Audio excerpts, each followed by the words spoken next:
زندگی کی اگر کوئی ایک ڈیفینیشن دی گئی ہے اب تک تو اس کو ایک وقت کہا گیا ہے جو انسان اپنی جیب میں لے کر آتا ہے، جس کو دے دیا جاتا ہے، وہ وقت جو پیدا ہونے سے لے کے اس دنیا سے کوچ کر جانے تک انسان کو میسر آتا ہے۔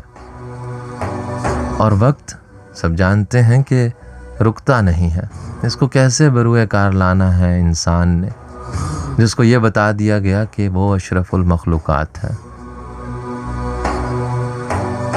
جس کے اندر احساس رکھ دیا گیا، حس رکھ دی گئی، جو محسوس کر سکتا ہے۔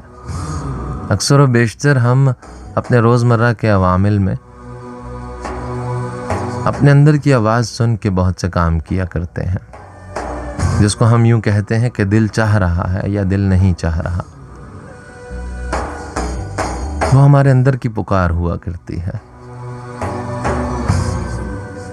مگر اس کے لیے ایک ریاضت کی ضرورت ہے، پہلے اپنے اندر کو صاف کرنے کی، تاکہ جب اندر سے آواز آئے تو وہ ہمیں مثبت جانب لے کر جائے۔ انسان کو اس کی زندگی کے مقاصد ملتے چلے جاتے ہیں۔ پھر جب کبھی زندگی کی بہت سی خوشیاں مل جائیں تو کیسے شکر ادا کرنا ہے۔ قناعت نہ کر عالم رنگ و بو پر، چمن اور بھی آشیاں اور بھی ہیں۔ کیسے ایک امید لگائے رکھنی ہے کہ ابھی اور بھی بہت کچھ باقی ہے۔ کیسے یہ یقین رکھنا ہے کہ وہ ذوالجلال بھی ہیں اور وہ الاکرام بھی ہیں۔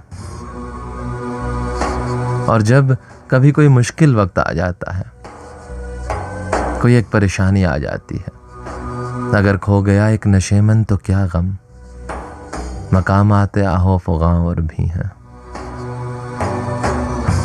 تو کیسے ایک امید رکھنی ہے،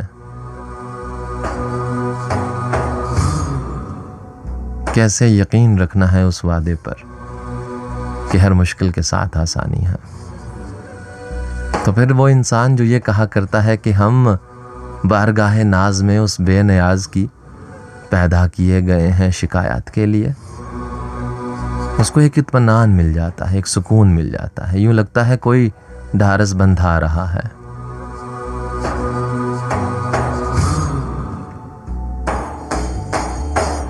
پھر وہ یہ کہتا ہے کہ تم میرے پاس ہوتے ہو گویا جب کوئی دوسرا نہیں ہوتا۔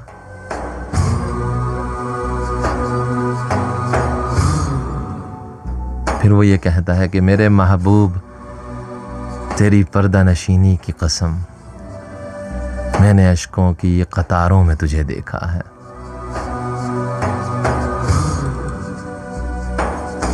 پھر زندگی کا سفر آسان لگتا ہے، زیست آسان لگتی ہے، اور راہ راست چن لیا کرتا ہے جو شخص، پھر وہ اس راہ کو چھوڑتا نہیں ہے، کیونکہ وہ عشق کے تقاضوں کو سمجھ جاتا ہے اور خود سراپا عشق بن جاتا ہے،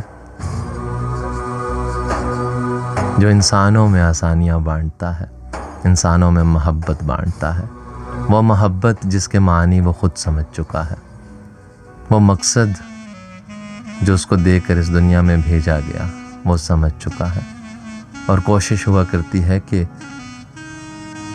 دوسرے انسان بھی سیدھی راہ پر آ سکے۔